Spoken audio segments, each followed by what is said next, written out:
Le président ukrainien évoque pour la première fois des actions de contre-offensive de ses troupes sur la ligne de front.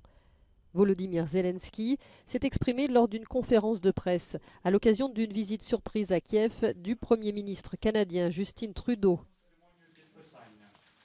Контрнаступальні оборонні дії відповідні відбуваються в Україні, на якій стадії я не буду говорити детально.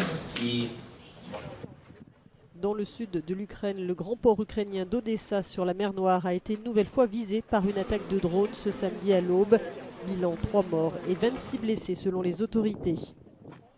Par ailleurs, alors que les combats font rage dans la région de Zaporijjia, l'Agence nationale de l'énergie nucléaire a déclaré avoir mis à l'arrêt le dernier réacteur en service de la plus grande centrale nucléaire d'Europe.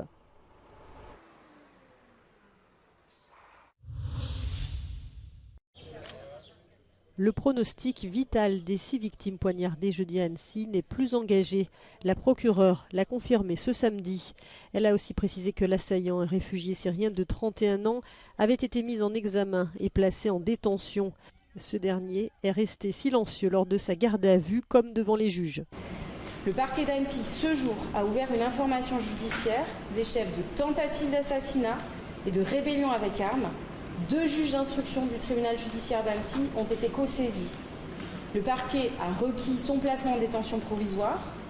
Il a été présenté ce matin à 2 juges d'instruction qui l'ont mis en examen de ses chefs d'inculpation et il n'a pas souhaité s'exprimer devant ces magistrats. Le président Macron s'était rendu ce vendredi au chevet des 6 victimes, parmi elles 4 très jeunes enfants de moins de 3 ans hospitalisés en urgence absolue. Un rassemblement de soutien est prévu ce dimanche. C'est un véritable miracle qui s'est produit ce vendredi en Colombie.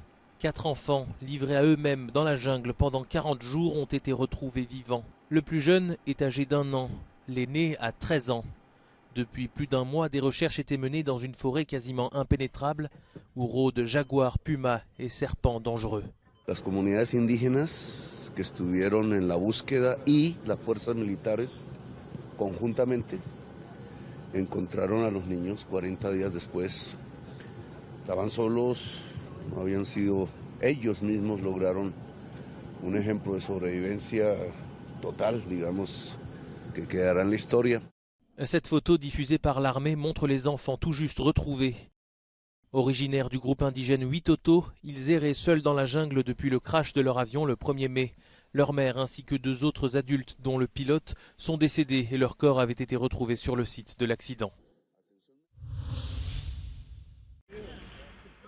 Surnommé par le FBI Unabomber, il était connu aux États-Unis pour une série d'attentats à la bombe menés entre 1978 et 1995. Ted Kaczynski a été retrouvé mort dans sa cellule à 81 ans.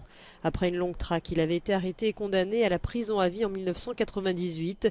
Ce mathématicien diplômé d'Harvard a envoyé 16 bombes dissimulées dans des colis postaux à diverses personnes et entreprises, faisant au total 3 morts et 23 blessés.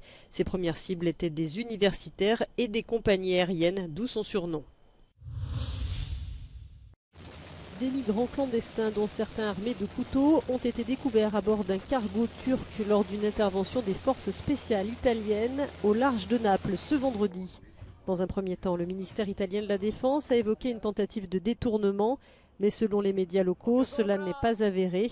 Le commandant aurait alerté les autorités après avoir surpris des hommes munis de couteaux à bord du bateau. Les 15 passagers clandestins ont déclaré venir de Syrie, d'Afghanistan et d'Irak. 4 d'entre eux, 2 femmes et 2 hommes, ont été hospitalisés.